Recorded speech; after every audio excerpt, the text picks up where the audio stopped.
ये सुनते हैं भारत में ऑल इंडिया रेडियो के प्रसारण के 90 वर्ष श्रृंखला के अंतर्गत व्रत रूपक श्रृंखला प्रसारण की प्रतिध्वनियां भाग 1।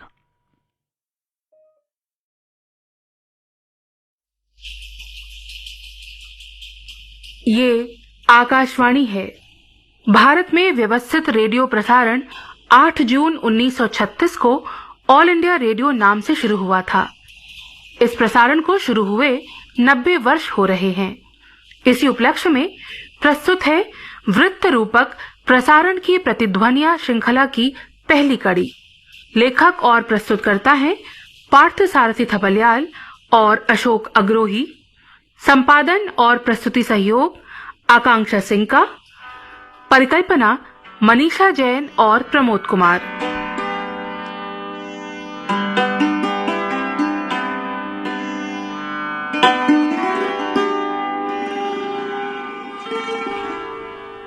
जब शब्दों के पंख नहीं थे, कैद थी आवाजें सीमाओं में, भाव शून्य थी कल्पनाएं जब, तब उतरा वह स्वर आंगन में।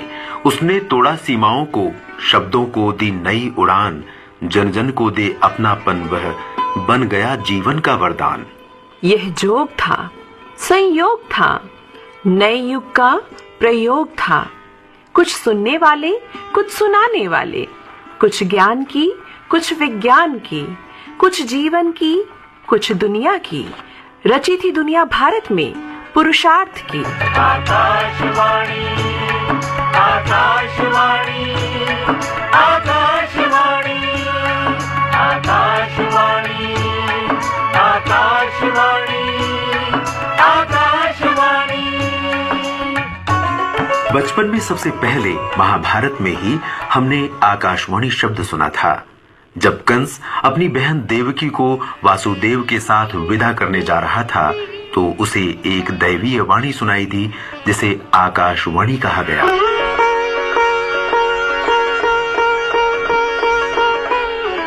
देखो देवकी, अब तुम अपने ससुराल जा रही हो। वहां जाकर अपने सास ससुर और वासुदेव जी की खूब सेवा करना।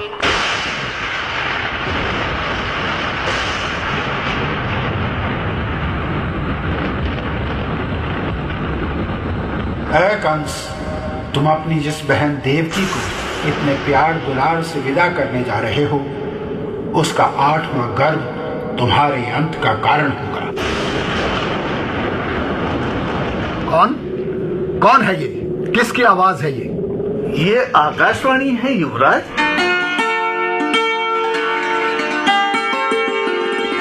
महाभारत के बाद जब वैसी ही आवाज चुंबकीय तरंगों से निकलकर एक रेडियो रिसीवर के माध्यम से सुनाई दी, तो उसे कहा गया रेडियो प्रसारण।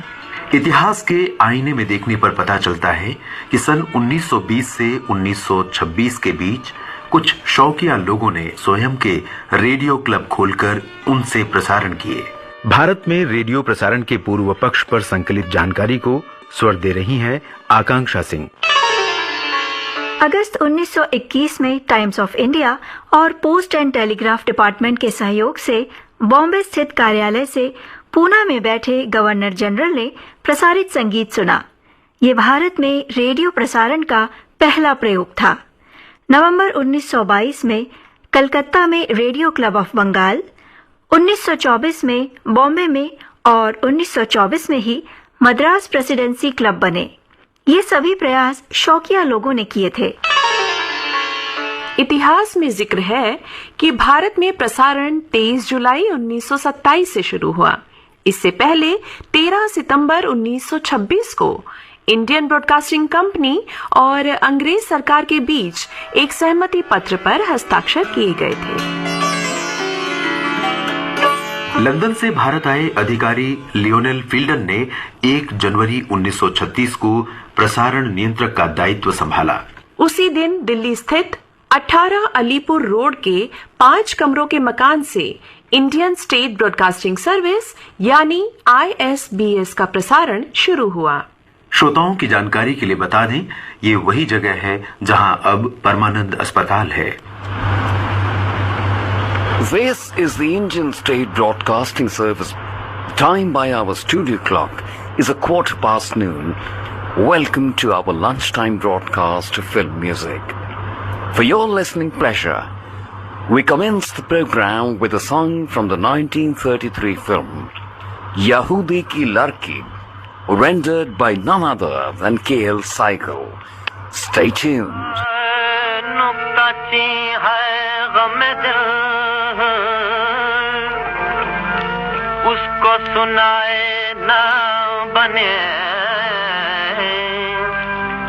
क्या बने बात जहाँ, बात बनाए ना बने, क्या बने बात जहाँ, बात बनाए ना बने। मैं बुलाता तो हूँ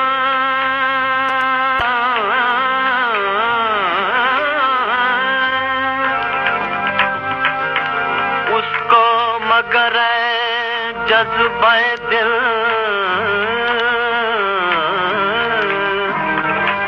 मैं बुलाता तो हूँ उसको, मगर जज्बे दिल उस पे बन जाए कुछ ऐसी, उस पे बन जाए कुछ ऐसी के बिना ये ना बने, उस पे बन जाए कुछ ऐसी के बिना ये ना बने। नुक्ताची है गम दिल, उसको सुनाए। प्रसारण नियंत्रक लियोनेल फिल्डन ने अपनी पुस्तक नेचुरल बेंट में लिखा कि वे इंडियन स्टेट ब्रॉडकास्टिंग सर्विस नाम से संतुष्ट नहीं थे। संयोग से उन्हीं दिनों वॉइसरॉय लॉर्ड लिनलिथगो के आवास पर एक मिलन समारोह हुआ। अवसर मिलते ही फिल्डन ने वॉइसरॉय से अकेले में अपने मन की बात कह डाली।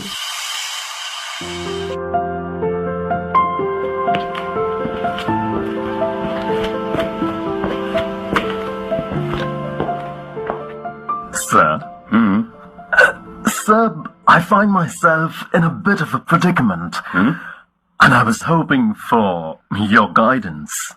Go on, Mr. Fielden. The name, sir, Indian State Broadcasting Service, it doesn't quite sit right. I believe you would agree. Mr. Fielden, this Indian State Broadcasting Service, rather a mouthful. You're quite right. Yes, sir. It feels administrative, distant, not something people can truly connect with. What we need is a name that belongs to the people of this land, something that feels inclusive. एक लंबी चुप्पी के बाद viceroy ने बड़ी चतुराई से अपनी गर्दन हिलाई। Perhaps something like All India Radio. Exactly, sir. Perfectly put. All India Radio. What a name! It carries both reach and identity. All India Radio. All India Radio. It does have a certain resonance. It speaks to the future, sir. To a time when voices from every corner of this country can be heard as one. Very well. Let us give it a future then. Of course, sir. All India Radio, it shall be. Thank you, sir.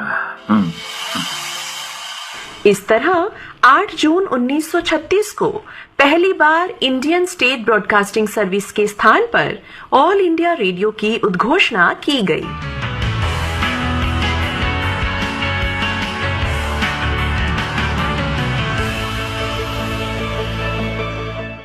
This is All India Radio.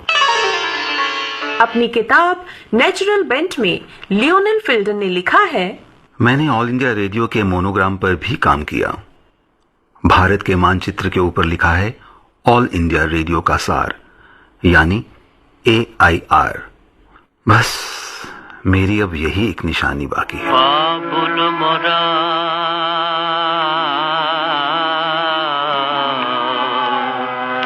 नहीं हरा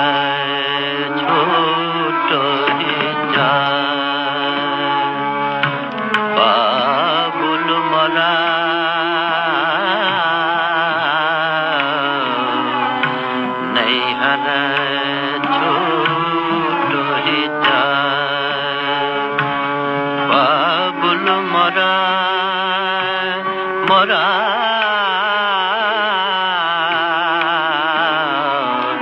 नैहर छूट ही जाए बाबुल मोरा नैहर छूट जाए बाबुला मोरा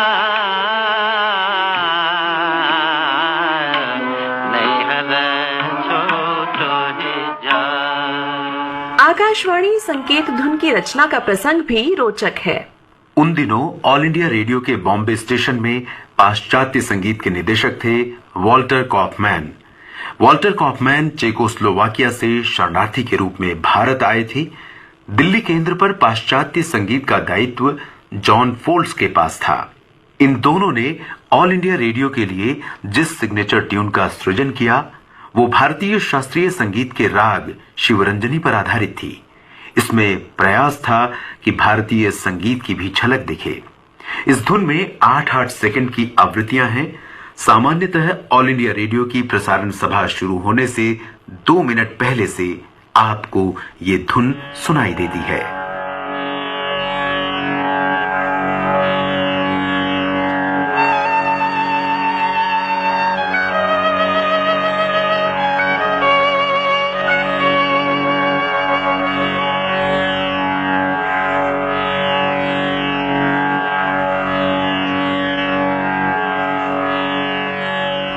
ये वो समय था जब ऑल इंडिया रेडियो अपने प्रसारण केंद्रों और कार्यक्रमों को विस्तार दे रहा था। उसी समय पेशावर, लाहौर, लखनऊ जैसे केंद्र अस्तित्व में आए। 19 जनवरी 1936 को पहला समाचार बुलेटिन दिल्ली केंद्र से प्रसारित किया गया। 1 अक्टूबर 1939 को पश्तो भाषा में पहला प्रसारण हुआ। दुर्भाग्य से उसी समय 3 सितंबर 1939 को दूसरा विश्व युद्ध शुरू हुआ। द्वितीय विश्व युद्ध के समय भारत में रेडियो प्रसारण के संदर्भ को बता रही हैं आकांक्षा सिंह। द्वितीय विश्व युद्ध 1939 से 1945 तक चला। ये युद्ध मित्र राष्ट्रों और धुरी शक्तियों के मध्य लड़ा गया। मित्र राष्ट्रों में ग्रेट ब्रिटेन, फ्रांस, सोवियत संघ, अमेरिका और चीन शामिल थे। धुरी शक्तियों में जर्मनी, इटली और जापान शामिल थे। भारत उस समय अंग्रेजी साम्राज्य का उपनिवेश था। ऑल इंडिया रेडियो ब्रिटिश सरकार कहें या अंग्रेज सरकार, उसके नियंत्रण में था। इसलिए ऑल इंडिया रेडियो उस समय वही प्रसारित कर रहा था जो मित्र राष्ट्रों के पक्ष में था। उस काल में ऑल इंडिया रेडियो के प्रसारणों के ऊपर एक सेंसर अधिकारी नियुक्त कर दिया गया था। देश के लोक गीतों में भी इस युद्ध के प्रति जनभावनाएं सुनाई देने लगी थीं। समुदर पार जाना बुए जाज मां जो लुकिना समुदर पार जाना बुए जाज मां जो लुकिना जुकड़ी उदास बुए जुकड़ी उदास जुकड़ी उदास बुए जुकड़ी उदास लाम मजान बुए जर मन फ्रांस कनु की जोलू में जर मन फ्रांसा बुए जाज मां जोलू की 6 फरवरी 1943 को all India radio 18 Alipur road से नई दिल्ली के संसद मार्ग स्थित प्रसारण भवन में आ गया और यहीं से प्रसारण होने लगा। ये प्रसारण भवन मात्र ईंट पत्थरों का ढांचा नहीं है, बल्कि संवेदनाओं, सृजनशीलता और संस्कारों का जीवंत प्रतीक है। प्रसारण भवन जिस शैली में बना हुआ है वो अद्वितीय है। इसीलिए इसे 1 अक्टूबर 2009 को हेरिटेज बिल्डिंग घोषित कर दिया गया। प्रसारण भवन के मुख्य प्रवेश द्वार के ठीक ऊपर महात्मा गांधी का वो कथन सुनहरे रंग से अंकित है जो संस्कृति और विचारों के खुलेपन की महत्ता व्यक्त करता है। मैं नहीं चाहता कि मेरा घर चारों ओर दीवारों से घिरा रहे, न मैं अपनी खिड़कियों को ही कसकर बंद रखना चाहता हूँ। मैं तो सभी देशों की संस्कृति का अपने घर में बेरोक टोक संचार चाहता हूँ, पर ऐसी संस्कृति के किसी एक झकोरे से मेरे पांव उखड़ जाएं, ये मुझे मंजूर नहीं। मेरा धर्म बंदी गृह का धर्म नहीं।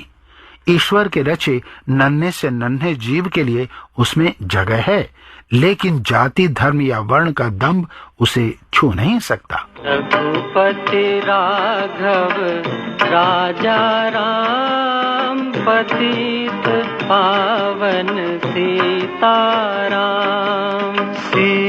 सीताराम सीताराम भज प्यारे तू सीताराम।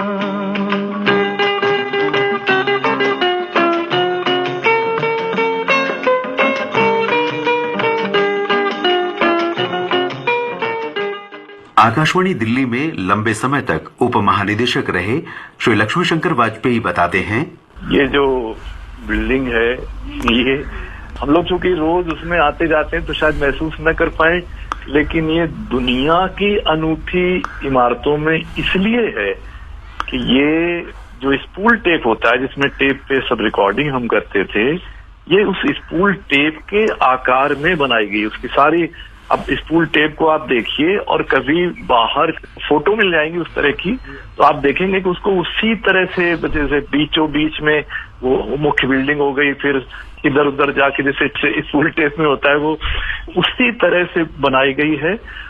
और इसी वजह से मतलब हर महीने शायद जो हमारे ये इंस्टीट्यूट होते हैं आर्किटेक्चर वाले, इनके विद्यार्थी आया करते थे अध्ययन करने के लिए और देखने के लिए, तो ये खास बात है।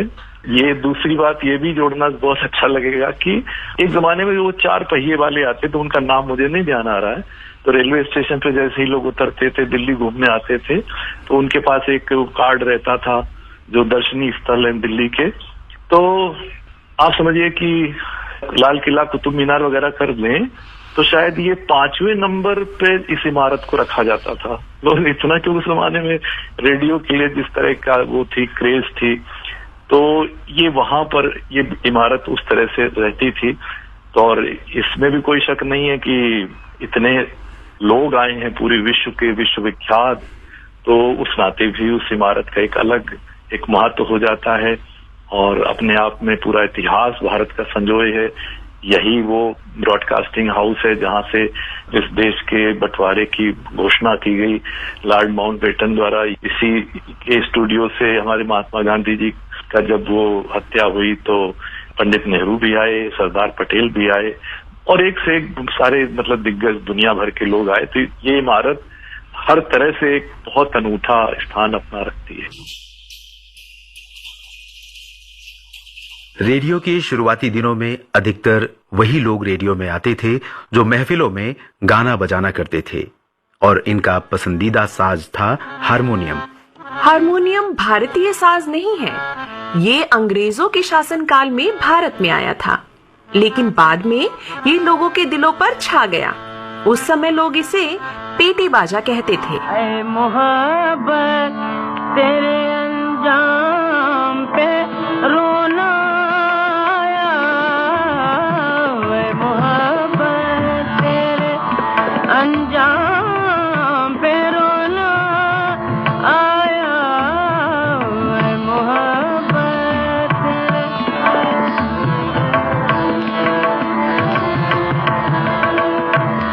जाने क्यों आज तेरे नाम पे रोना आया, जाने क्यों आज तेरे नाम। परिस्थितियां कुछ ऐसी बनी कि 1 मार्च 1940 से रेडियो में हारमोनियम पर प्रतिबंध लगा दिया गया, जो नवंबर 1972 तक जारी रहा।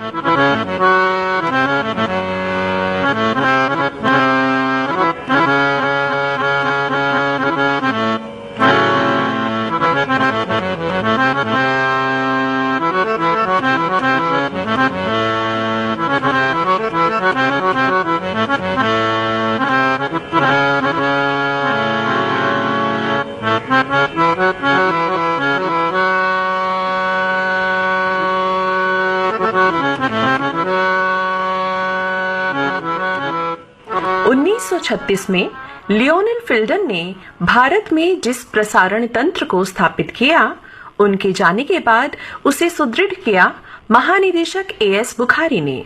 ये वो समय था जब पूरे देश में स्वतंत्रता का आंदोलन शिखर पर था।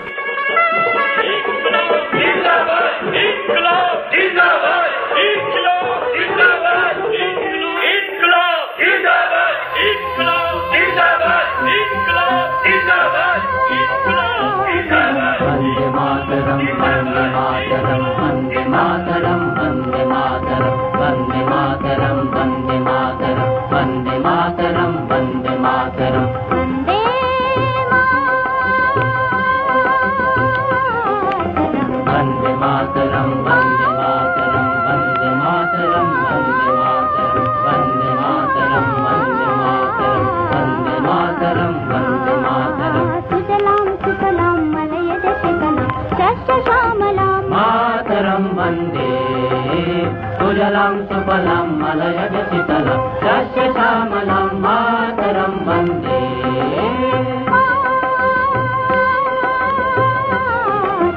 वन्दे मातरं वन्दे मातरं वन्दे मातरं वन्दे मातरं वन्दे मातरं वन्दे मातरं। एक ओर भारत में प्रसारण की कलियां फूट रही थीं, तो दूसरी ओर स्वाधीनता का स्वर तीव्र हो रहा था।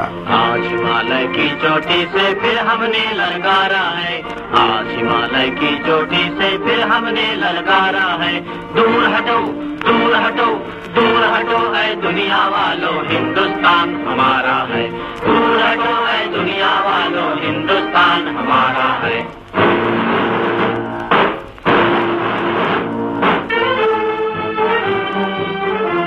ब्रिटिश सरकार भारत को आजाद करने का मन बना चुकी थी। ऑल इंडिया रेडियो की भूमिका भी बढ़ चुकी थी। इस प्रसंग के साथ हम फिर मिलेंगे प्रसारण की प्रतिध्वनि श्रृंखला की दूसरी कड़ी में।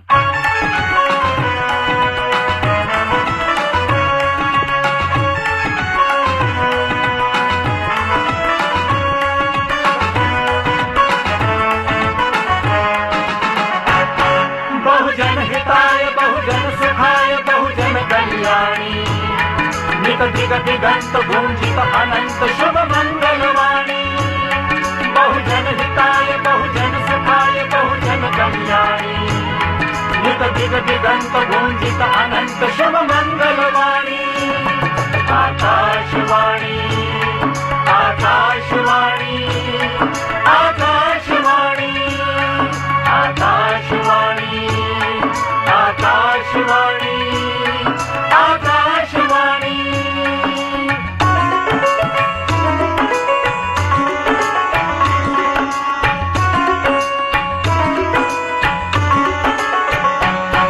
होते ही भोर करता विभोर मंगल ध्वनि गुंजन, नित वंदे मातरम राष्ट्र अर्चनम वंदन चिंतन। शुभ सद्विचार जग समाचार सर्वदा प्रमाणी। आकाशवाणी आकाशवाणी आकाशवाणी आकाशवाणी आकाशवाणी आकाशवाणी।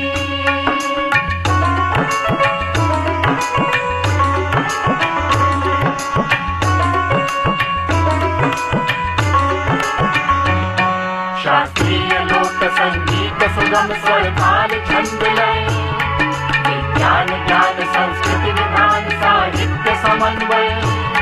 शिशु बाल वृद्ध नारी विशेष मुखरित युववाणी। आकाशवाणी आकाशवाणी आकाशवाणी आकाशवाणी।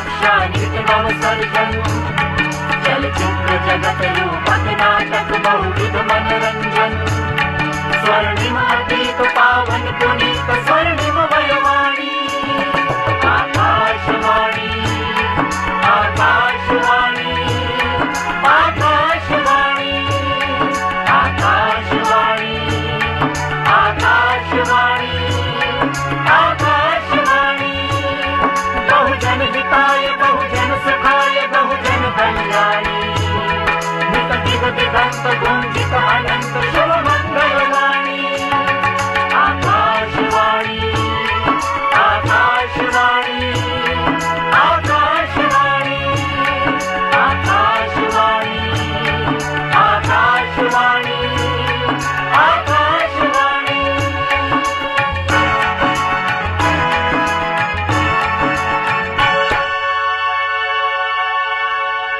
अभी आप सुन रहे थे वृत्त रूपक प्रसारण की प्रतिध्वनिया श्रृंखला की पहली कड़ी। वाचन स्वर देवेंद्र त्रिपाठी और निशा भारद्वाज, नाट्यांश स्वर अशोक अग्रोही, सुधीर राजौरिया, पार्थसारथी थपलियाल, आकांक्षा सिंह, नीतीश अरोड़ा और मनोज पाइनकर। आलेख और प्रस्तुति पार्थसारथी थपलियाल और अशोक अग्रोही। संपादन और प्रस्तुति सहयोग आकांक्षा सिंह। परिकल्पना मनीषा जैन और प्रमोद कुमार। ये कार्यक्रम आकाशवाणी के दिल्ली केंद्र से प्रसारित किया गया।